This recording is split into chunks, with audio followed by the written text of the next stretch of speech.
Hello, you absolute lovelies, and welcome to KoiCast. I'm Koi Jandro, a Bostonian who loves pop culture, comic books, and many people.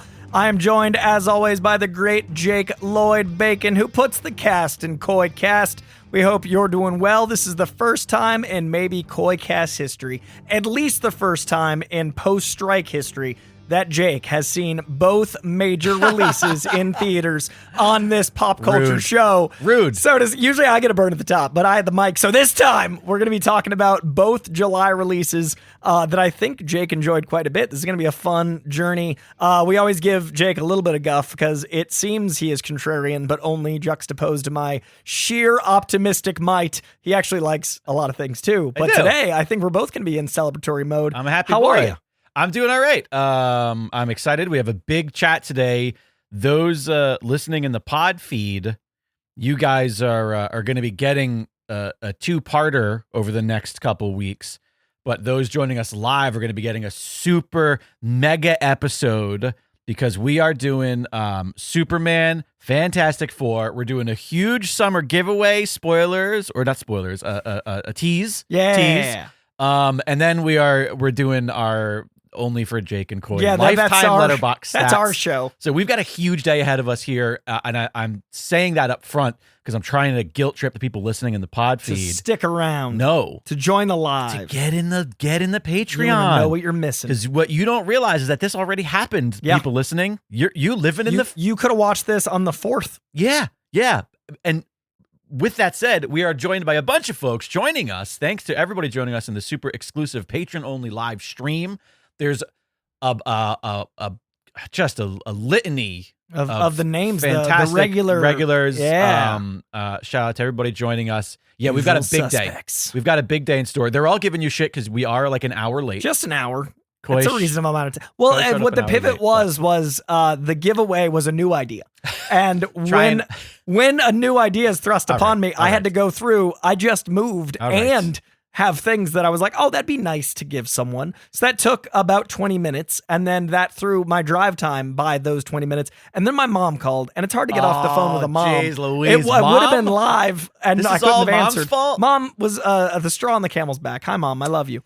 But yeah, we're playing catch up. Good to see everybody. We have a lot of fun stuff going on. Well, let's just talk about it right now because we'll do the tease. We'll get people. We'll hook him in. You got to hook him. You got to tease him. Play the trailer. This summer has been absolute chaos on both of our schedules, mostly Koi's, but mine as well. I lost my voice to you sound like you're going to lose it again. This is 3 days of healing. It was actual mute on Saturday. Like I couldn't get sound to come out of my vocal cords. And then I went and did a double feature of movies to force myself to not talk because that's what you're not supposed to do with movies, Gen Z and Gen A. But I got some, not a sponsor, but I got some vocal ease. Oh, if you ever need that throughout the day today. Try this. But I did. You want to make sure it hits the back of the throat. If it gets in the tongue, it's not going to help you. That just sound lispy. I lost my voice during the Fantastic Four premiere. We're going to talk about that. But then I, as losing it, went to Comic-Con and had 13 interviews for the Hollywood Reporter. And then I did a 14-hour day for HBO the next day. So it was like I'd get a little taste back and then I'd literally burn it to the ground. Yeah. So that's today because I got a little bit back. Won't last. Great. I'm scared. You know what? Permanently. Let's just say right now, let's just bring it down a notch. Just bring it down a notch. This is going to be Vocal just a ease. chill. We have a lot to talk about. All We're right. we're not in a rush. We're just hanging vibe. out. All right. We're just vibing. Vocal ease. Right up until the point where we're going to make up for what all of this has caused us. And what that is we are, I believe, 4 months behind on the gift horse, our monthly competition. If you're not sure what it is, it's because you're not a patron. You got to get in there. All of our gift horses, every month they're entered into a contest, except for the many months that we have not done it because we haven't been gone. So instead of just like picking ones retroactively for months, I thought we should take the opportunity to do something fun because we are so far behind. And that is, instead of picking an August winner or a past month's, today we are going to be drawing for our super summer gift horse. Okay. First time ever. Our super summer gift horse, the unpunchable gift horse of the summer. It's a big thing. And because it's a big deal, we're gonna throw a bunch of stuff into a box. We're gonna be giving you away a little prize package. Okay. There's a lot of weird stuff. There's gonna be some fun stuff we don't know about. There's gonna be some comics in there. There's gonna be some pops. I'm gonna throw a copy of my movie on Blu-ray in there. We're gonna throw in a bunch of fun shit. And as always, you're also gonna get an item you're choosing from the shop at Dragon Wagon Shop. But this is going to not just, I didn't even tell Koi this yet. This is my plan. Oh. To be fair, so it's not just for our gift horse. We're opening up the Super Summer Gift Horse giveaway to Maestro tier patrons as well. Oh. But to ensure that it's still fair, because our gift horse are special, they're all going to be entered in twice. Oh, that's fun. So they get double the chance. So it's a huge giveaway happening in just a short while here. We're going to throw a bunch of stuff in a box. It's going to be real fun. I'm going to manually mail it to you. Like, this isn't even like, this is personal. Yeah, you're going to have your fingerprints on it. You can steal his DNA. We'll send you, we're going to write you a little letter and say thank you. Yeah. Yeah. I'm going to draw you a little picture of Koi being late. Me looking at my watch, but it's not Back to the Future. On his phone with his mom. Hi, Mom, I love you. So we're doing that. It's coming up. Yeah. So stick around and all that stuff. Before we get into all the things, because again, this is chill. We're chill again now. We're chill. Didn't even get coffee. How are you all things otherwise? You didn't, in fact, there is none left because I put it all in here. I apologize. I might have to brew some. That's what you happen when you're late. In between things. I can request the assistant. That's so funny. I've never considered anyone else was here when we were filming, but that's true. I am well, other than I think July was the busiest month I've had as an adult. When you're a kid in high school and you feel like you're busy and then you're not, you just like wasted time in your room. Well, you thought you were busy because you really wanted to clear Shadow Moses on Metal Gear Solid. Right, like you were doing something that was like innocuous. I'm so busy. I really want to figure out how to really got to figure out to do the spinny thing on the PS2 handle. I actually was the busiest I've ever been in July because of the culmination of 6 months of press for Superman, my family visiting, a month of Fantastic Four press culminating in the premiere, and then stacking that with San Diego Comic-Con. It was, I think, just too much enough that my bones hurt. Like I'm so tired in like a soulful way that I wanted to take August light, but then I didn't get to do as much Real Reject stuff because I was so busy with all my other stuff. Right. That Rejects was like, hey, so you got to make that time up. So now I'm just like in a kind of a spin of like, is this late stage capitalism as a person? Do I just never get to rest or recover until my voice goes away? Do you want money? I want to live, so I have to have money, but do I ever get to enjoy life ever again? Because as soon as I do that, September, I'll owe something. Yeah. And I just miss life. I miss breathing. Doug McKinney in the shop says, any minute, Koi's going to say, he's slowing down right before he definitely can't. I wanted to slow down. I thought August was slow down, and it's not. I think this is just in perpetuity. I think I'll be like those Flashpoint things where I just run until I die. Like you'll see me on a treadmill, metaphorically, and just withering away. Yeah. I think this is 40, capitalism edition. Okay, so good then? I'm great. The answer is good. Yeah, no, I'm good other than that. Center up on your camera. Find your lens. Come on. Pretend you're a professional a little bit. How are you? I'm good. Things slowed down a little bit for me in the past couple of weeks, which was nice. But I also, like, we talked about how I was really doing a great job of like not being a social media person, and that crashed and burned. I don't know what it was. I fell back in July too. Yeah, I think I burned. Negativity when I'm upset. So now what I've done as a course correction, again, because I keep trying to like figure out ways to trick myself instead of just having willpower. I need to distract myself. Yeah, no, same. Yeah, because because we don't have the willpower, or we wouldn't do it. Exactly. So I like logged out of my personal accounts on my phone every time I switch from them. So instead, do you know, like on like Instagram, so you can have like 6 accounts. Yeah. So what I do is I log out of the one. So if I want to go, so when I open Instagram, it doesn't default to or not even Instagram, Blue Sky or Threads, whatever. It doesn't default to my account. Yes. It defaults to work. Defaults. Usually it's Dragon Wagon, but also I have my little hobby account. If you don't know, I take photos of animals and I post them online at Photozoology, like photo ZOO. You get it, photo and zoology. So that's my default. So when I open up my accounts now, it's it's just like wildlife photography. That's wholesome. And pictures of birds and birders and pictures and like I follow a bunch of zoos on that. So I just have like posts from zoos. And that's been helpful. So I'm still on social media, but I'm not just like raging on what I'm reading. Yeah. So that's been my new like, you know, I'm just trying to like lean into just being like, when I'm on social media, I'm on photozoology and I'm not Jake Bacon. I'm just a guy watching birds, but It's digitally. Tough. It's tough. I could look out a window or I could look through the black mirror of my phone. It's tough. But other than that, things are good. Good. Alexandra and I went and saw 2 whole movies. I'm so excited. In a movie theater, both of which... Topical, not like a throwback movie. Well, for you, maybe not because you've been talking about it for 6 months. Yeah, that's true. But let's get into it. Yes. In chronological order? Whichever one you want to talk about. I think it's first. chronological. Okay. I saw Superman first. Okay, there we go. That's how they came out, right? Yeah, it's all right. So anyways, no, I'm joking. What if that was it? I love the idea that you're like, my Mending Steel was better. No opinions. Yeah, just what if I had no opinions? I saw it in theaters. It's fucking beyond what you expected. Beyond what I expected. Same. I should say. I'm speaking for everybody. And I lived it for 6 months. I assumed it would be a great movie because I think that he's cracked the code of what makes a good comic book movie, not like a comic book adaptation, but a comic book movie. And so I'm confident that like anything his fingers are in is going to be good. Yeah. Right. But I was not expected for it to like be the realization. This is what's crazy. Everybody knows that I'm a Marvel shill, right? So are you.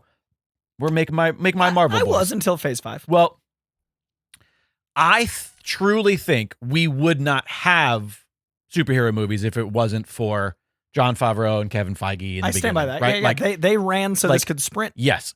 They cracked the code of comic book adaptations, right? They were like, this is how we can adapt this material to be maybe not so corny at times, to be not so childish, but also we still sell a bunch of fucking toys. But like, you know, it's mature, it's grounded, it's real, all the stuff that I love, by the way. I think if we didn't have that, we wouldn't have got to the point where James Gunn was able to crack the code of how to just make a comic book movie, like how to make a moving version of that. Yeah. And the reality was that I don't know that this movie, I think it works for us 20 years ago, or not even, let's say 10. Well, when was 2008? Was that when Iron Man 1 was? 15 years ago. So 15 years ago, right? Yeah. I think it works for us, but I don't think it works mainstream. No, I agree with that. But I think the visual language has, society has learned the language of comics now. Yes, 100%. They've learned, that's a great way to put it. They've learned the language of comics, but also I feel like there is this general level of, I don't want to say apathy, but like this expectation. And so now we have to figure out a way to skirt those expectations. Sure. And you know, we'll talk about this with Fantastic Four. Like every movie now is like, can't be an origin movie for the characters we've seen in them. Right. Like, yeah, if they make if they ever do make Squirrel Girl, if they ever make a character that people aren't well familiar with, sure, origin the shit out of it. And even characters people kind of know, like Ghost Rider might get them because they haven't seen them in a that one is I've been thinking about that a lot lately. Sure. Like Blade and Ghost Rider, will they get them because they were long enough ago and they're not A-list characters? Like I've been thinking what I would do, and that's fun. But Superman and Fantastic Four are A-list characters. They won't need an origin ever again. Right. Yeah. Batman will never again have pearls, I hope. Well, isn't that what James Gunn said? Yeah, I never and want to see I those hope pearls that's flying. true. Yeah.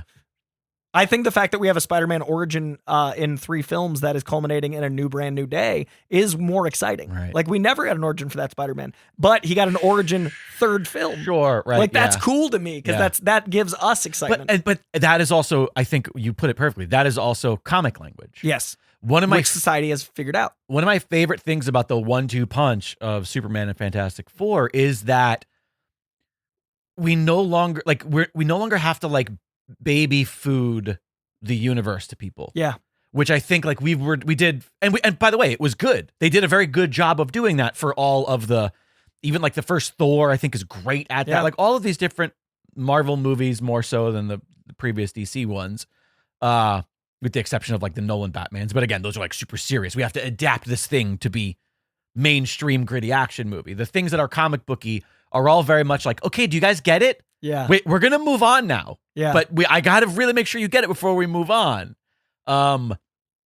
And I think like, maybe the first little drop in the bucket of that was probably James Gunn with Guardians, because Guardians didn't do that. Guardians was sort of like, we're just going to throw them in and see what happens. And take off running. And everybody was kind of like, yeah, I get it. That's what I mean. Marvel ran so that we could sprint with DCU. I think the MCU wasn't a walk, it was a run. I think that we walked with Spider-Man, Blade, X-Men. I think we ran with Iron Man through, and now we're sprinting. You dive into both of these movies already in progress. And that's the thing, what I love about them too, is that I feel like they achieve not insulting the comic book nerds and the fandom. Well, most of the fandom. But they're also like, they're not inaccessible. Right. Man, I tell you, I think might have been my letterbox review of one of these two movies. These two movies specifically made me feel more like a kid in the theater than all of the other Marvel movies, like which again I fucking love. But this one has that thing where I just think to myself, like, shit, kids right now I'm so happy for children right now. It's the first movie that ever made me want to be Superman. And I'm grown. Right, sure. It's the first time I've wanted to wear a Superman logo on my shirt. Like, I've seen Superman shirts my whole life. Sure. I've never wanted one for me. You know what? I kind of feel that. You know what I mean? I can feel that. I mean, I've had one or two throughout my life. But now I feel like I get it in a different way. Sure. Like, I want to represent punk rock. Like, I want that energy on my chest. And I also love that this generation... was waiting, at some point, sorry to interrupt, I was just waiting for the line, "Nice suit, thanks, my mom made it for me." Like, I was like, this... Even though he never said it in this movie, you feel it. I'm like, wait, he said, that scene was in this movie, right? No, that was a comic book, but they're the same fucking thing. And the Tyler Hoechlin one said it, which you haven't seen, the Lois in the show. Oh, no, I didn't know that. The show said it. Oh, that's great. But I also love that, I was saying about the chest, the shirt. I love that this is the first time that I feel like a new generation can really attach themselves to a Superman in a wholesome way. Right. I feel like Henry Cavill was a great Superman that never got to portray the Superman that he wanted. Sure. This feels so authentically like full. Like every element of this feels like it's been thought out and methodical and world built, and like people more comics have been sold since Superman than any MCU film. That's what I mean by like kids today. Like, fuck, I'm so happy for kids today, because it's one of those sorts of movies that I think is just like a door opener for people to be like, oh, I get this. Yeah. Like, it's not, you can simultaneously take something seriously and also be really silly and fun. And like, that's kind of what comic books always are. I was just describing how busy I am, but I am going to take a day in August where I watch Jurassic Super Fantastic. Because my inner 12-year-old needs that. I need to know. Which Jurassic? The new one? Yeah. Did you like it? I didn't see it. I want a 12-year-old day. Like, I want to be a guy that's like, dinosaurs, Marvel, DC. Like, that is an insane 7 hours. Like, I'm going to find a way to make that day happen, because that is such a peak, oh my God, everything I ever wanted as a kid, but like with today's technology. Right. And I just want to like ignore my diet and just live for a day. Right. That does sound great. I mean, listen, Super Jurassic Fantastic. That sounds like a pizza rolls kind of day. Like, that's the dream. And like, Jurassic is not as good as Superman and Fantastic Four, but knowing that's why you start with it. Yeah, exactly. But knowing it's still playing, and I could do that we could do that, is what a gift. Right. Yeah, man, it's really astounding. I didn't expect to be as emotional as I was in Superman. I cried 3 times. I'm not a crier. I don't count how many times I cry in a movie, because it's just sort of this constant sweeping all throughout the movie. But like, you have the cheat code of the John Williams score, right? Then you have like, James Gunn's ability to take like really good iconography from the books and translate it. But then on top of it, you just have like, I'm like we could talk about the political, implications of it. We can talk about the war, like the backdrop of this war that is clearly unjust, and maybe what that's a fill-in for things in our world and all that stuff. But there's a few moments where they're gonna come, because that's how movies work. Yeah. And you just can't help but just immediately, like when the kid raises the fucking flag. When they kiss and float up in the air. All of these things. Oof. There's all of these little moments where you're just sort of like, fuck yeah. And it's just like, it's such this like sweeping, like tidal wave of emotion that is kind of inexplicable, because at the end of the day, it's just like, well, why does it hit you? It's like, I don't know, because it's Superman. Yeah. Like, there's no other it's like, well, because we like the thing. I like it when somebody that's really good does something really good. There's a reason why the definitive fucking Spider-Man book is him fucking lifting off of the goddamn, you know, it's him monologuing about all the people he let down and then him rising and then you doing the impossible. You turn the page and you go, I love this man, right? But it captures that in such a way that like they've never been able to accomplish previously. Like he did in one movie, and again, I'm not to say that Marvel didn't do it regularly, but like it's that same feeling in fucking Endgame, right? And that like Superman did in 2 hours. Yeah, and the cast. And that's not to take away from Endgame. No, and not to take away from Marvel, but like what it does in 2 hours with that cast. You immediately understand that Skylar Gisondo is the best Jimmy Olsen alive. You immediately understand that Rachel Brosnahan is Lois Lane, and David Cornsweet is literally Superman to a level that I've gotten to interact with the dude a lot over the last 6 months. And every single time I'm around him, a new moment happens where I'm like, how are you just Clark Kent? Right, like, I just like the dude at the premiere. I've told this story before, but it's one of my favorite things that's happened in my career. At the premiere, I never brought my parents to a premiere. We talked about leading up to it. I brought them to the premiere. Last episode, and I had this crazy moment where like, did I tell you about the pictures of my dad? Yeah. So took him. So that moment happened, and now people online are discovering that tweaks. I didn't tag him. I didn't tag Superman. I didn't make it like showboaty. I just posted it. Right. And now I'm seeing other people talk about David Cornsweet in high school and David Cornsweet. And so my post is like giving me what feels like I'm reading an anthology of Superman. Sure. Like I'm getting this thing of like this time on, and it's just David. You're getting origin stories. Yeah, from the dude. And it's so weird because I've never had that with an actor. I've never had a moment in my life with an actor that I was like, this guy's Superman or whatever. Right. That then other people were like, here's my anecdote.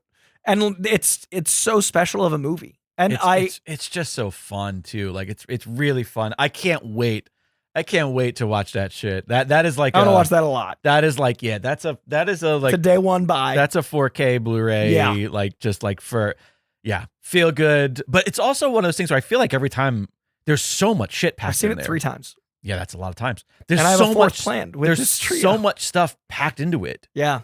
That like there's so many things that I'm sure that are so easily missable that are like fun little nods to the second time I watched it, when I noticed that, I don't know if you caught it the first time, but I didn't. The second time I watched it, when I noticed the newspaper after the movie ends, as we're wrapping out into the third act, the dude that gave him food that gets Russian rouletted. Right. Yeah. The article is like that Maki Local saves hero. Metropolis, and then the whole thing written by Clark Kent, but it's actually written like there's an actual article. They did it. Yeah. So like I like read a few lines. It's not like nonsense. I was like, what is that called? There's like a name for it when you just like letters adsaf something or other. Yeah. But the second time I was like, I read a little bit of the article and I was like, that is dedication. That is such a cool detail. Like what a special movie. Yeah. I mean, the amount of things that existed in fucking Lex's like what's the name of that place? I know there's a name for it. Like Portal Dimension? Yeah, but is that what it's called? The Portal Dimension? No, there's like another name for that.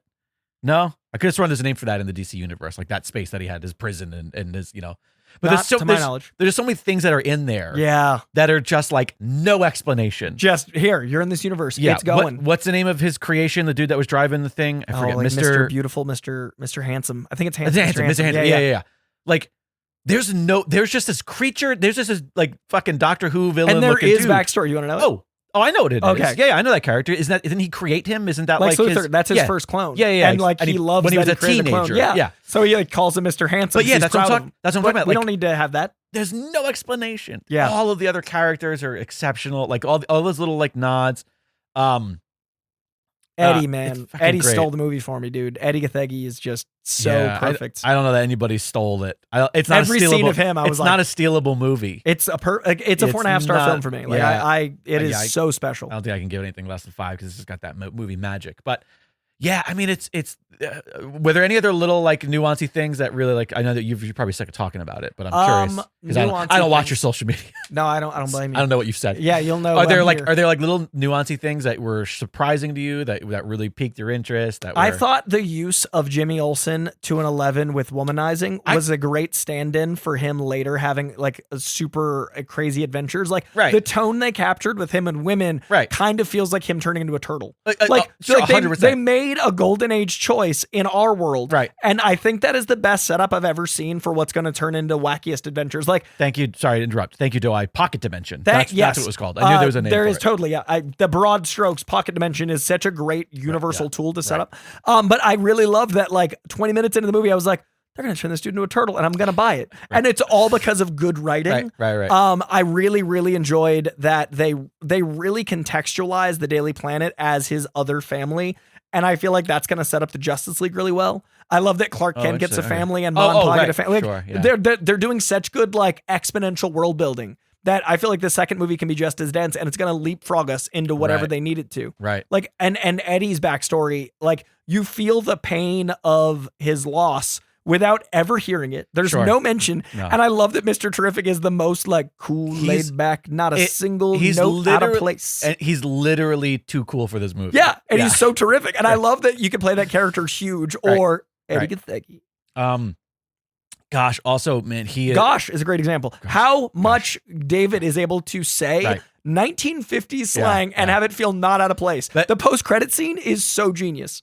Which was it? When the things are out of place and like he's like, golly, I can be such a jerk sometimes. When he's like, I don't even remember this. So Mr. Terrific and Superman are staring at the building. Yeah. And he literally is like, gosh, I can be such a jerk sometimes. Like, that is Superman. Seems a little off there. Yeah. Like what? No one else could say those lines. Right.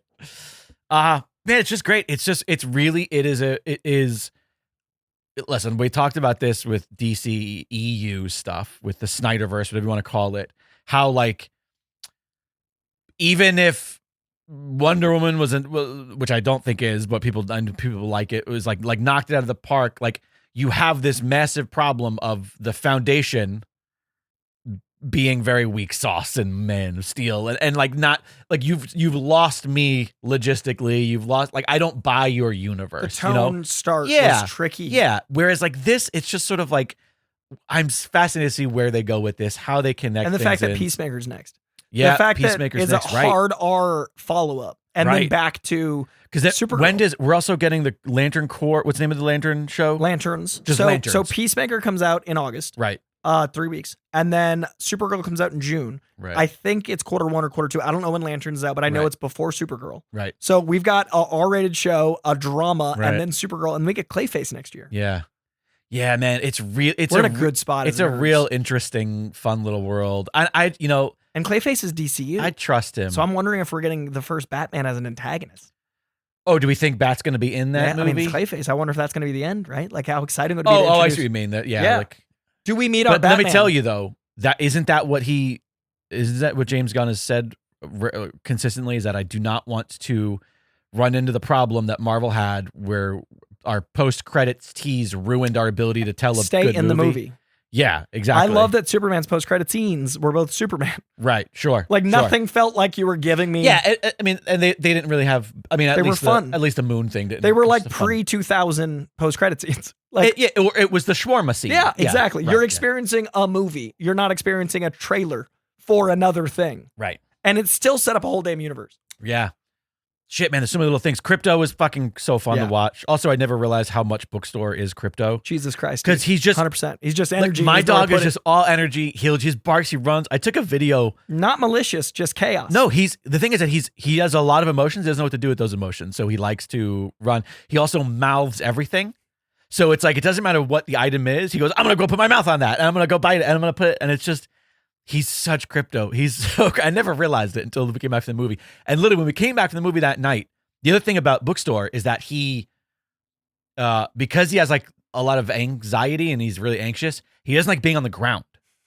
So when you come home, he needs to jump up onto the highest piece of furniture to get high. He's flying. He needs to be airborne. He's flying around. My dog is fucking. You need that cape, man. You need a cape. He's psychotic. He's absolutely psychotic. It's a lot. But wait, there was other little things in Superman that got. It was so. The problem is that we're recording this now like a week too late, and the movie is so dense. It's so dense. In the best way. I never felt bogged down. Speaking of Mrs. Terrific, I love that despite, his style being maybe dialogue centric, meaning James Gunn style, I think it's very dialogue centric. He has found a way to create a very definitive James Gunn moment in every one of his movies. And in this one, it was the Mrs. Terrific bubble scene. Holy the bubble crap, scene, dude. with the music playing on the inside, the needle for Lois. drop, and like, oh my God. So goddamn good. And it's all that one. It reminds me of, Guardians 3. All of the Guardians. All the Guardians. Yeah. The opening. There's so many. I love his big long oneer. That's his splash page. 100%. That's his splash page. And as soon as it starts, you're like, strap in. This I is know, gonna be it's crazy. fun. God, it was so good. Let's talk really quickly about Supergirl. You've read One for Tomorrow now, right? No, I have not read that yet. Okay, so No. that is right from the page. Sure. That is where the book starts. Okay, question. Tonally. Well, maybe you know this then, and it's a spoiler for me. You answer this however you want to answer it. Do the people of Earth know about Supergirl? In the Woman of Tomorrow? No. I'm talking about the movie we just watched. I don't think so. Right, because all of this stuff about his parents, They would have mentioned his cousin. exactly, And she's been or off somebody. Earth. No, somebody would have said, "Well, what about her?" Right. And Right. she's been off Earth. Yeah. So that's I think that's my interpretation. When she shows up, I think to myself like, "Oh shit! I don't think that Earth knows. I think we're gonna get an introduction to her." Yeah. And the foster dog moment, like setting that up, was so It's perfect. really good. Like, amazing. Oh God, that's that other scene about like, yeah, he's a dog. He's not even Not even a good one. Not even a good one, but he's scared and and alone. Oh, I hate it. So good. Anyways, Superman's fucking great, dude. Yeah. It's honestly, it's everything that a Superman that I want. I would really love to go back to our What Makes a Superman episode from a couple years ago. Do you remember and that? just checklist this movie. And just see how many things it nailed. Yeah. It was the most definitive Superman movie I could have dreamed 100%. of. It is what I loved about it's- Smallville, concentrated and more. It is the 2025 version of the original Reed Superman. 100%. Like what that movie did in that era, this is exactly that for a modern audience. 100%. And it's bigger and bolder, but that's because we Fits live today. in a bigger And and it has bolder today's society. technology to do that. Fucking oh my God, Lantern. Fucking the middle finger fingers up for the destroying trucks. tanks. Oh, the tanks, so good. Everything about it, it's just fucking great, man. I And want to Nathan nitpick. didn't know that. I'm a nitpicker. I'm a Nathan guy. didn't know those were going to Oh. be middle fingers. When he filmed it, he was told it was going to be waves. So he was like doing ADR. punches. And when Right. he did ADR, he's like, fucking genius. Like he had no idea those were going to be Perfect. middle fingers. It wasn't in the script. Perfect. Yeah, there's so many little things. Like I'm a fan of like, for the sake of, artistic dissection, like nitpicking and wondering like, oh, what if they did with this? But it's so hard for me I to even just do that loved with it, this man. movie because that's why I can't give anything less than 5 stars because it's like on my letterbox. Like, if I'm not giving this 5 stars, what's the point? Especially again for what I truly think is like at this point in time the most definitive comic book movie. Yeah. Not comic book adaptation, but comic book movie.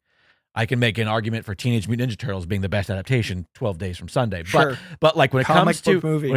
to hey, this thing that I'm doing reading is now just in motion for Yeah. me and I don't have to I loved how it was it's- shot in wide, like the scope of the film, the energy. My favorite scene we haven't even talked about is God, the- how do you pick? it's just because it's the first time I was like, fuck, they did it right. Like it was the immediacy of so I went into this movie and I knew I had tripled down on it with my career. I knew that I had put everything on red and like the roulette thing or Sure. whatever thing was spinning. And I was like, this could be it. If this movie doesn't do well, I am now going to be like, well, at least I tried to really put everything into the DC comic world that I never felt like I could invest in. Like Right. my entire career, I felt like I didn't belong in DC commentary because I Right. didn't see the characters like they were being made. Understood So that, I yeah. tripled down on this one and like I didn't see the movie until the premiere or Right. right before. So there was a moment 20 minutes into the movie where I was like, oh, thank God. We breathed. And it was literally when he did not make a single offensive attack on the kaiju. Right, And right. every single was- thing was yes. defense, saving. Yeah. And then he was analyzing and he was trying to the save it. scenario. And I Yeah. love that they made the kaiju a child and we saw Yeah. him grow. Yeah. So we knew that he was just a kid. Yeah. So that whole scene, I was like, fuck, they got it. Like Yeah. that 10-minute sequence, that's Superman. Right. And from the rest of the movie, I got to rest. and him yelling at what are you doing? Justice, Like we could have done this. Yeah. Justice Gang? Yeah. Yeah, Justice And they Gang. cut a joke in that scene. It was when he crawls out from under the kaiju and Green Lantern comes over. After he says like we could have saved him, Green Lantern goes, "Why are you being such a pussy?" And he goes, "Language. There's kids around." He goes, "I said being." Yeah. So there was like, and Right. there's like Yeah. those are Superman. Yeah. It's fucking great. Oh my gosh, we didn't even talk about Metamorpho. Yeah. I mean, like fucking so good. Anthony so Carrigan, much dude. just like heartbreak in his eyes. It's interesting too through because prosthetics. that to me I think was the biggest surprise for me because I have not read a lot of Metamorpho, but what I've read of him is I think not the same character. Like this didn't feel like what I know of the character. I think of Metamorpho being a little bit more of a menace. Like my recollection of the character, and maybe it's just the art that's like, because I probably haven't read anything with him in it, and God knows how many years. There are arcs where he's like anti-hero-ish. That's what I'm thinking. Like but he's a little bit of Golden Age. He's more like broken, trying to figure out his place in the world. Probably have never read that because Okay. I feel like when I think of that, because even when we were going in, Alexander's like, I don't really know any of these characters. And this, she was asking my questions. She was like, what about the guy like that no Hank's playing? And I was like, yeah. I was like, from my memory of him, like he's kind of a menace. He's like a tweener. He's like a hero, but not, he's not Superman. And then they told this like just kind of heartbroken story about this like man in prison. And that was the menace element. Yeah. I thought they did that really well. Like, sure. Because he was that for a beat. Right. But man. Also, Beck Bennett, dude. That seems I want to give some flowers to Beck Bennett. Beck's great. My God, did I love his Lombard. It's so like and fucking Michaela as Cat, man. Cat Grant. I love the 1-2 punch of Cat Grant and Beck Bennett whenever they're on screen. And I also love that they're like that. Yeah, it's real minor. Yeah, it's very much just like. But they feel full. You get it. Like you don't need to explain them, but they feel full. Yeah. Fuck, so Perry White's so good every time he's on screen. Who's Perry White? The chief. Oh, right. The guy that runs it. Yeah. And the other reporter who's barely in it, who I think will get more screen time in the future, is an actual journalist that turned actor. So he was on set, that's fun. Like consulting, like being this is and what we would say. Yeah, and he's like, this was like one of the most authentic bullpens I've ever worked as an actor. Amazing. And he like got to tweak stuff. He was an Emerson journalist. Oh, we also have to talk about one of my favorite characters because I literally cackled when he popped up on screen. We got Michael Ian Black as the fucking talk show host, the Fox News host, whatever I don't know. Well, he was just like a shitty journalist essentially, but like I want the rest of the members of the state to slowly, because we had Frank Grillo comes in. We had Frank Grillo. Frank Grillo's in one of the boardroom, like he's Rick Flag Senior. Yeah, he's not in the state. What are you talking about? He's working for the government. No. The state. The sketch. Oh, I thought you meant working for the state. No, I thought you meant the state. Cast members of the state. We had Tom Lennon played Batman's doctor, Bruce's doctor in the Nolan movies. Yes. Like I want Robert Ben Garant to pop up. I want Carrie Kenny. I just slowly want to have all the state people be in superhero, specifically great. DC universe would be great.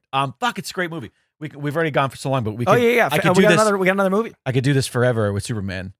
Because there's just so many little things that just make me so excited about like seeing more of it. I'm like, I want to see more of it. It's good. Okay. And then the 1-2 punch, that was the left hook, and then the right uppercut was 2 weeks later. Fantastic Four.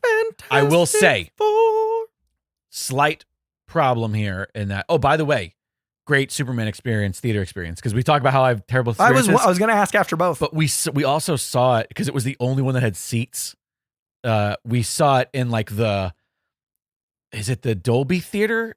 Great theater where it's AMC like Burbank, where it's loud as fuck. Yeah, it's super loud. No one can talk because they'll go deaf. And the chairs don't move, but they vibrate because of the bass. I love the Dolby Theater. I was like, fuck, it's gonna be hard not to see movies in this theater. Oh, the Dolby changes. Are you A-list or did you not? No. We keep talking about getting. It's free to do Dolby upgrade. So one showing pays for your AMC, dude. That's great. So yes, we'll probably do something like that soon, but. We keep talking about just getting it for one of us. Yeah. So at least it's cheaper to go to the movies. Sure. But that way, if we don't use it, it doesn't cost you two of you. Yes. So anyways, that was great. Unfortunately, man, our Fantastic Four screening was a dud. It was at our local theater, the closest one here, which is the United Artists, owned by Regal. And we got very excited when we walked in because I'm going to tell you, A+ concessions at the United Artists Regal. Also, do you know the little like flavored powder that people put on popcorn at home? They sell them. So when you get a popcorn at the movie theater, you can get like the cheddar powder. Why is every movie theater not doing that? Were they like $5 each? I don't know. We didn't get it because we had just eaten before. But genius. I rocked some peanut butter M&Ms. Better than Reese's. Don't at me, bro. I agree. Right, it's the better ratio of chocolate to peanut butter. 100%. But agreed. And I'm a new convert. I've been a Reese's man. Oh, I've been up until I was like 38. I will double down and say it's not just better than Reese's. It's the best M&M. Right. Ooh, I think peanut butter's best. Hard agree. Hard agree. It's perfect. No combat. Peanut butter M&M. Fully signed. Yell at us in the Discord. It's free. So, anyways, walked in and I was happy because it was our first time going to our local theater. That's cute. But we walked into the theater and it was just like, not. I could even just tell. You know when you walk in, and you could sit down and it's not even the movie haven't started yet and the trailers haven't started yet, and you just know like projection's not gonna be great. Sound's not no gonna be rake great. in the like the Just yeah. So our projection was. I feel like the HDR balance wasn't great. So instead of it just being like a really dynamic shot with lots of texture in the dark areas, it was just very faded in general. So it wasn't very bright. It wasn't very vivid. And then it was just like sound was fine, and we had some fucking people who talked like, it was really annoying with chatters, especially during like the one of the more emotional scenes, one of the great scenes. There's somebody, and it's a dialogue heavy movie. There's somebody just chatting next to us, and I was just like, shut the fuck up. So that was annoying, but I will say it did. I think it diminished. It pulled me out of the movie a couple times, which is always bad, but it did not diminish, I think, my general love for the movie. Fantastic Four. Holy fucking shit. We finally got it. And again, this is one of those things where I don't think this movie as is would have worked at all 15 years ago. I do think they toned this down for being more comic-y though. Oh, do you think so? The opening, the first act was longer, and it was all the things reflected in the final button. Spoilers for Fantastic Four. The animation in the post-credit scene was the opening of the film. We met Red Ghost. It was John Malkovich. We met all those villains in a montage. So basically, they did like an issue one. Mean, we had Dragon Man in the we had all that in the opening. When I saw the animation, and I was like, because there's the joke about not knowing what Galactus is, where Johnny goes like, "Is it like some giant space dragon?" And then we got. And I thought to myself like, "Wait a minute, I know what that is." And that's why they can't do a director's cut, because they don't have the special effects done, because they had all that in the opening. Right. Like they had a full comic opening. I don't want. You're not trying to ruin this movie. No. That's my nitpick. But I get it. But to me, we saw, what's the name of Mole Man's green guy again? Oh, Giganto. We saw Giganto. We saw these little clips. How many times? I think we've talked about this once or twice in the past, where like one of my favorite, what I want, and I think they kind of did it a little taste in the Amazing Spider-Mans, even though they're still like, what they are. Just to open with a villain. Is that how many times have you been reading a comic and you just have the villain to start? Yeah. It starts with like our hero wrapping up something to then get into the main story. Yeah, and I think that's what the new Spider-Man's going to do way more too. Well, I'm excited for that. But we'll talk about that another day. But man, I'm telling you, like I absolutely love the way that this one started, where it was just like the exposition was through the TV special about what they've been doing for us. Yep. Everything you need to know about the characters. It's is another there. world, so we can play with full extremes. It's the 60s retro futurism, and that world feels so fun and the Alex joyous. Ross tones. Fuck, everything about it was just awesome. I love the way it starts. I'm in from the fucking jump. I'm not gonna lie to you. I was a little bit trepidatious about this cast in its entirety. Sure, and I think it's because how many episodes did we do on fan casting for Fantastic Four? Yeah, of the show when it started. Yeah. And when I saw the real cast, I went, not what I would have done. What are you laughing at? Oh, I was just checking the chat to see if they were disagreeing with us. Oh, gotcha. Gil, by the way, Gil says he saw Superman and Fantastic Four at Alamo Draft House as an awesome experience. Yeah, stop bragging. Oh, that sounds great. No, ain't nobody's bragging. He's got a little number 3 crown next to his name. You're not even the number 1 fan, Gil. Number 3 bragging. That goes to Kyle Curtis, who says Lex was great, who he is great. We keep forgetting to acknowledge the chat. Oh, yeah, that's what I was checking. We're so excited. Hey. Anyways, was trepidatious. My favorite scene too, Catherine.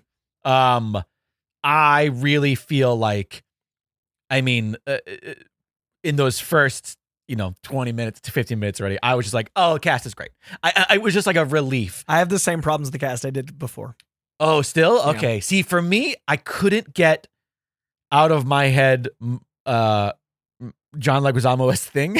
I couldn't get it out of my head. Once I put that in my head, I was like, that's best. So funny. It's the best casting for that voice. But obviously, like, I love that dude. I don't know his name, from The Bear that I love. Eben Mossback-Rack. Yeah, whatever you said. Evan? Eben. EBON. Oh, right, like that Pearl Jam song. Eben Flow. Anyways. It's about him.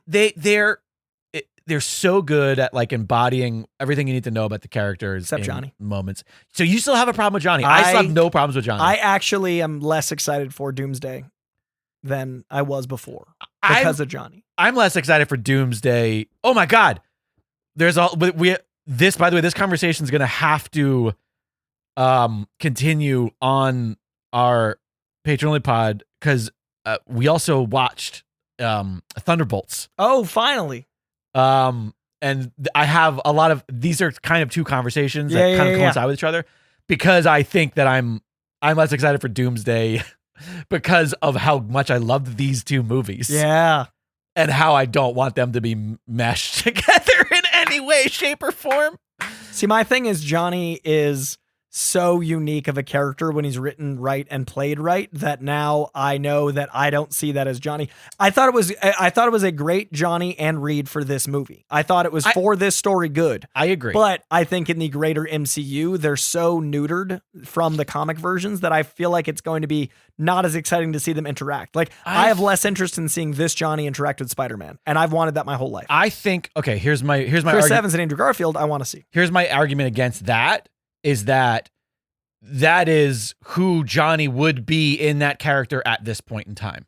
Yes, but we never got to see him mature, and that's the arc of the we didn't get to see an arc with Johnny. We saw a completed Johnny, but that's not exciting. I guess my argument with that is like this is in every group movie. Like this is the problem we've always had. There's not a big difference between Ben and Johnny. Sure. They're both insecure and they're both trying to find their way. 100%. And that's not Johnny on his outside. The whole point is that he's a hothead. His insecurities are inside. Ben's insecurities are outside. Like, that's the point. Of course. So it really hurt the dynamic when all the characters felt like they were a 7 except for Sue. And I loved Sue. You don't think Reed was a fucking 10? Oh my God. I thought Reed was playing he was very not sure of himself in a way that didn't feel like Reed. Oh, I completely disagree. I think he was so sure of himself, but his humanity and love for his family is something that once realized is a problem. He had to govern. I feel like he's got a governor on. He definitely has a governor on. And I like think that that's choice. What I love about it. That's what I mean about this movie. I think he's perfect for this movie, but I never felt like Sue would have to defend her husband because he had that governor on. I never felt like he would make a bad decision for the sake of humanity because he loves his family more than humanity. I never felt like he had the makings of the maker. See. I felt moments of darkness. Makings of the maker. But I never felt like he was going to be like distracted by a science experiment to the point of not coming to dinner. All right. And that's Reed. I gotta. He felt like a great family man for scientists. I got a hard disagree on that. Cause that's, I think he's still a guy I want to have a beer with, and that's still not Reed to me. He's not. No, that guy's not a guy I want to have a beer with. Like to me, Pedro's so but can I tell likable. you, that's the problem. Yeah. And that's what I was getting at with the cast. I think Pedro, so likable. I think he's so likable, but I do think like he did a good job. This is why I think when we were doing our fan casting, Joseph Gordon-Levitt is still perfect. That's what I said. Yeah, I know. Joseph Gordon-Levitt was my Reed. Because there are Reeds of Joseph that I'm like, but not today. But I do think that there is a scale to for this. It's perfect. That touchpad is probably not working because the mouse is plugged in. Okay, good. But there's a mouse. It is working. Oh, is it? Okay. Or the scroll is working. Gotcha. But yeah, I don't know. I feel like it's interesting that this was your take because I clearly liked it more than you did. I would say Reed 8 or 9 out of 10, Sue 10 out of 10, Thing 8 or 9 out of 10, Johnny 6, and that brings it down to like a 7. I think this. All right. I'm gonna meet you in the Shia middle. LaBeouf 11. I'm gonna meet you here in the middle. Shia LaBeouf was so fucking great. I'm gonna meet you in the middle here and say that because the Fantastic Four and Galactus are intrinsically tied with filmmaking about Fantastic Four at this point, that maybe they set themselves up for an impossible task because Galactus and Surfer are such a huge story that in order to tell that efficiently, where I think they really did. I mean, the amount of the fact that we spent so much of this movie in outer space is my favorite sequence is the birth sequence. The birth sequence. From Galactus to the birth sequence. That second act. This is the best second act in Marvel. That's a fair point. I mean, I don't know. I have to think of all movies. But like that run of 20 minutes. This was also, again, Kirby on screen. Yeah. Like, just like, we don't need to like adapt it. Just do it. Whatever they did on the page, put it on the screen. I know that I like this movie way more than everybody else does, but the feeling that I had seeing Eternity in Love and Thunder, where I immediately got emotional because I was just like, this is my child. Like, this is me, like, discovering, like, imagination and excitement and, like, wonder in ways that, like, that's what comics did for us as kids. Like, that's what it did for me. And I loved Eternity so much because of the idea of what it looks like, what Eternity looks like. When they fucking achieved that in Love and Thunder, and I know people really dislike the movie. I like it significantly more, I think. But, like, that to me made me go, like, yeah, what they did was they just did it. Yeah, and just do it. The second fucking Galactus's eyes open and then the shape takes, I'm just like, same thing with Eternals. With the, you know, like, with I the love Celestials. Eternals. It's just like, these weird, lofty fucking Kirbyisms just right there on the fucking screen. And the Shala with Ball, no filter. The Shala Ball moments with Johnny were my favorite moments because it was the closest I felt to Johnny. Well, and that is why I love Shala Ball, because the choice to make her not Norrin Rad allowed those elements to really sing. Like that brokenness reflecting literally in both of them was beautiful. I think that's my gripe for the movie is actually not that I don't like Johnny and what he did, was that because there was so much story, Johnny cracking the language to me felt very much like, oh, now Johnny needs to crack the language in order for it to move on. Right. Versus there being a thing that triggered that. That felt like a plot point out of convenience. Yeah, I can see that. Versus a plot point because another thing happened. Like I didn't feel there like was no aha moment. There was no puzzle piece that went into that to cause together. That. Also, in a world where Reed is this inventor and, Johnny's obviously, they're all brilliant. They're all scientists. Like that's the reason. I think that's the other thing I like, that they didn't make Johnny stupid, because I do think a lot of Fantastic Four interpretations are like, well, he's the dumb guy. He's his brother. He's just here. Yeah. I don't mind a smart Johnny. 100%. But what my thing is that I feel like the fact that he was able to, that he learned it, that he could speak it, I was like, translator. I would have been happier with a translator. That's fair. Yeah, I ran this through one of Reed's, his language programs, one of his language systems, and I have this thing now that like I can hear what you say. And but to learn a language in like a week, that seems a bit of a stretch. But fuck, I loved it. I've been saying like Fantastic Four is evolutionary and Superman is revolutionary. I think it's a perfect evolution of the MCU, and it's such a great example of it. And then Superman changed comic movies. Yeah, I mean, I agree. So let me ask you this though. Marvel has this multiverse problem. Yeah, you have told me that the idea is that after Secret Wars is going to wipe everything out, in my opinion. Secret Wars. Kevin Feige has started to say what I've been saying for 2 years. And I think that they're going to just keep the characters they want, like Miles did with Ultimatum. Like Miles Morales came from the Ultimate Universe. We kept him. Right. I think we're going to do that with Secret Wars. The point of Secret Wars is to clean up continuity in the comics. Right. They're going to use that. Like the first Secret Wars was to have a big event. It was more of a traditional summer event. Then Secret Wars 2 was like a reaction to Secret Wars 1. Right. The newest Secret Wars, Jonathan Hickman, was because we had two very successful universes. And when you bring them together, we clean up continuity. That's what I think we're doing with the Secret Wars movie, is the new Jonathan Hickman take, where it's going to be like, we can keep what we want, but there's going to be a streamline. Right. And I think that's smart. I think they need to. Well, the reason I was asking that was because I'm not excited for Doomsday because of all the people, because of the chairs. Listen, don't at me, bro. I'm so sick of the Fox fucking X-Men characters.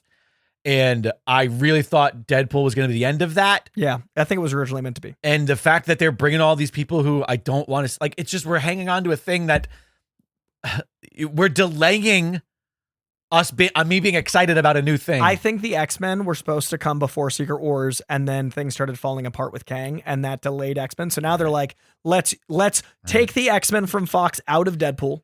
Let's move it to Secret Wars to make that a big event, and then launch the X-Men after Secret Wars. That's what I think they're doing. There's just so much other shit in it that makes you go like, but why? My biggest issue is they just finished writing the third act last week. Yeah. Oh boy. Like the movie's been filming. The movie has a cast. They just finished writing it? Yeah. What? It comes out next year? You just finished writing it? What? It's I don't know. I'm going to just trust that they're going to. I love the Russos, and I love Marcus and McFeely, and I love over 80% of Marvel. They have earned my trust. Oh, 100%. But I'm not as excited for Doomsday as I've been for any other Avengers film. Also, well, here's the thing. Alexander and I were talking about this too after that, when we were talking about what might happen in Doomsday, is that the lead up to Endgame was a bunch of crossover issues. Yeah. Do you know what I mean? Yeah. Like literally, we had, Ragnarok, where Thor and Hulk. Yeah. We've got all of these little things where like people got to have their little side adventures with one or two characters from another thing. Right. So that way we've been getting these little tastes of crossovers. So that way when everybody was crammed together in the end, there's always like some connective tissue. Whereas now we have so many things that haven't seen each other. There's no connective tissue between most of these movies that they're going to cram all together. Yeah. And if it's just going to be like the multiverse blows up and fucking whatever, or Doom does this, or I got the other thing too, is it's like, I don't know. The RDJ of it all is also just like, what do we? I don't love the RDJ. I don't like the RDJ. But okay, so let's get back. Him. Let's get back to Fantastic Four before we wrap this up. What were some of your highlights from Fantastic Four that you think fell that you think that were just like, that was great, that maybe fell under people's radar? I mean, I think how great everyone they are. understandably loved the interstellar sequence of that 20 It's minutes. the I best- think it's the best second act. The fact that Franklin was born, what? Cosmically. But like 100 meters from a black hole. Yeah, what a Do you know what I mean? badass. Like, it's so fucking awesome. The use of, the space, the Yeah. floating, plus Reed stretching around and trying to control shit. They're trying to escape. They got using it the was- stretching to like help her have birth Also, in zero gravity. also when Shala reaches into her, like there's so many little fucking things that are just so goddamn wonderful. good. That sequence is one of the best. Like It's- that to me is that's Fantastic That's the Four. thing I can't wait to rewatch. That's like, Fantastic Four. I'm rewatching this movie thinking of that scene like it's coming. Fuck, it's good. I think things that people didn't notice. There was less Easter eggs because it's its own universe, which I liked. It didn't feel it was like mining Thank for God, like yeah. TikTok videos. Instead, it was like fun little. I mean, the fact that we got like We got Mole Subterranea and Mole Man, Like- even though I there's a small part of me that wishes that he was less human.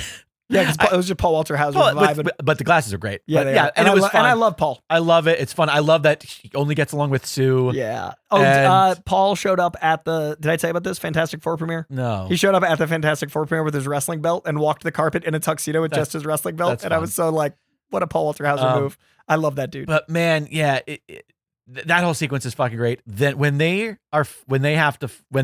Galactus catches on to the scheme, Yeah. okay, and they then have to just fight Galactus. There is one moment. Oh, this is the other thing that I have so many different thoughts I have to say. There's one moment that, to me, I like it. It was one of those like, fuck yeah. And it was when, without explaining it, without like saying, oh, I bet you that if I blank, blank, blank, then blank, blank, blank because of exposition. It's so clear that Reed just looked at his suit and went, I know what does what. When he fucking blows that like weird reactor. And we didn't have to do the whole. And he wrenches in with like a piece of a lamp pole. It happened so quick. I don't remember what he did, but he grabs some lamp pole, reaches in, stretches, and it clearly causes some malfunction in the Galactus' suit. And Galactus is immediately like fucking thrown off. It fires, it pushes. That moment to me was like one of my favorite fucking things.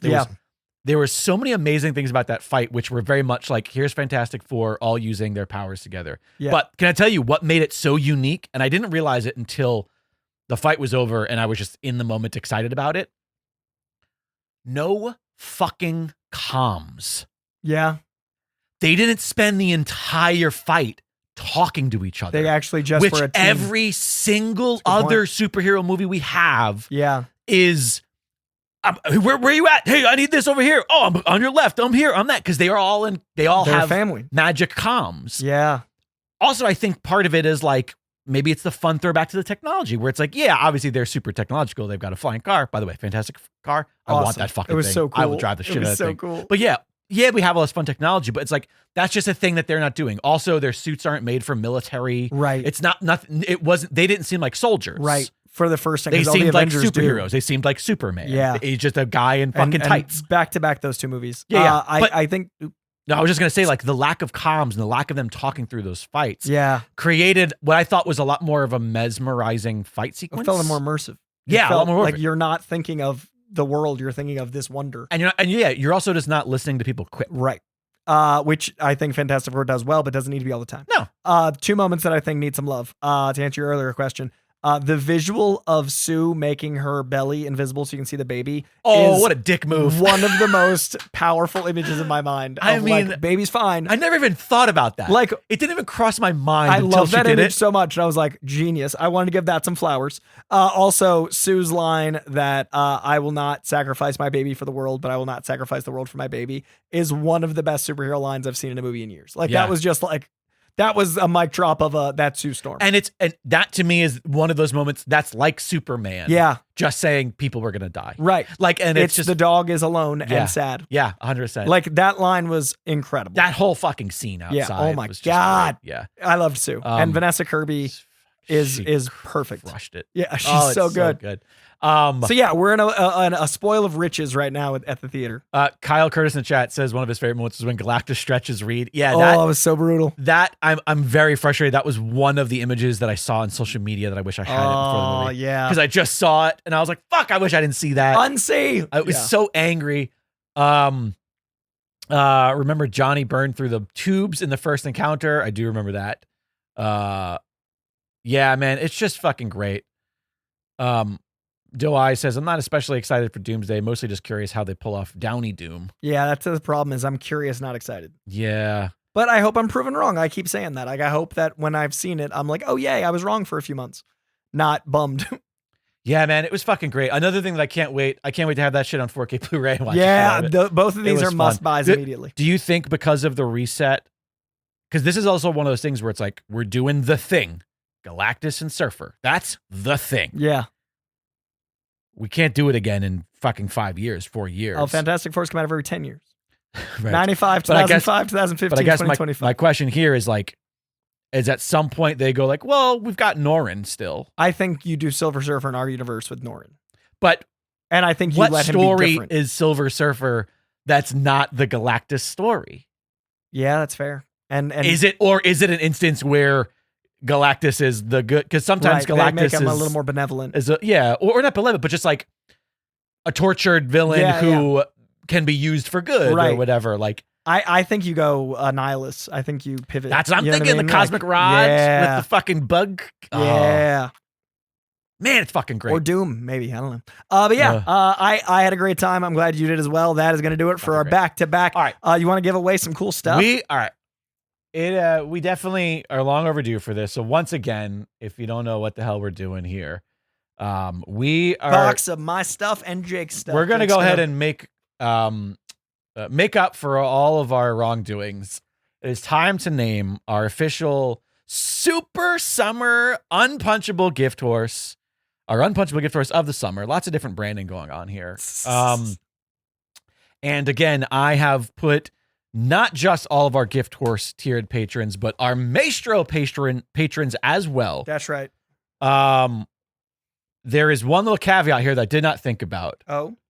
Maybe we just have to bite the bullet. Listen, you guys have been good to us. We'll be good to you. I just realized, oh man, what if it's international shipping? What if somebody wins internationally? Oh, that's true. But whatever. I'll make it work. Listen, we'll make it work. It's just going to come out of Patreon anyway. What are you doing? I'm taking off my address. Oh, you're just over there futzing. I'm trying to build excitement. Okay, now let's stop futzing. Let's go. Oh my goodness gracious. Hype. All right. Okay. Super fantastic gift horse, says great. Douglas McKinney. Super fantastic summer. Thunderbolt gift horse. So yeah, all the names. Boom! In the wheel of names. Are you ready to spin this bitch? Let's do it. Who wins? The ultimate. Look how many names are in this. Yeah, The ultimate in gift horse prizes. It is a spinning. Okay, I'm excited. Who's it gonna be? And the super unpunchable summer gift horse is April Surrell. Congratulations. April Surrell, congratulations on being our super summer unpunchable gift horse. Keep an eye out on your email. I'll send you an email through the email you have registered. I'm glad ladies watch our show. With Patron. Comic book media is such a male-dominated space that I want more women to feel comfortable in. This makes me happy. You know what? I can respect that. Congrats, April. Yeah, you got stuff. Thanks to everybody who continues to support the program. Again, if you want to be in the runnings for our regular Unpunchable gift horses, then you can only do so at patreon.com/KoiCast, where each and every month, we give away some goods. Yeah. From the old shop. Yeah. This is where, by the way, you can snag a shirt like the one Koi is wearing. Oh yeah. Where he's watched the trailer 200 times. Which I'm doing less and less, but still an accurate brand compared to Jake. 0 times. Both are available. All right, well, that'll do it for this week's episode. We're gonna cut what was our big 2-hour live stream in half here.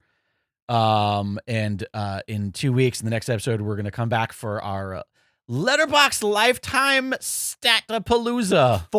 5 years running of the all-time, except that one I missed.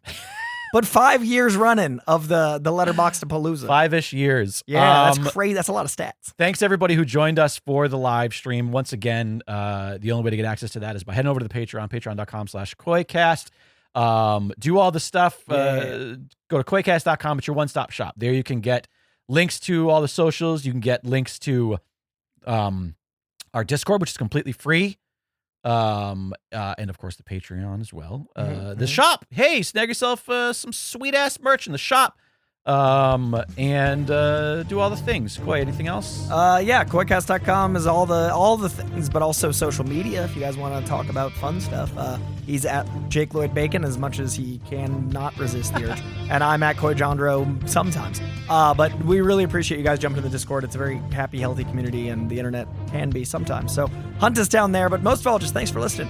This has been such a blast. This was such a fun episode. So thank you for being here. Thank you for listening. And thank you, as always, to Comic Books for Existing. We'll see you in 2 weeks for the Letterboxd.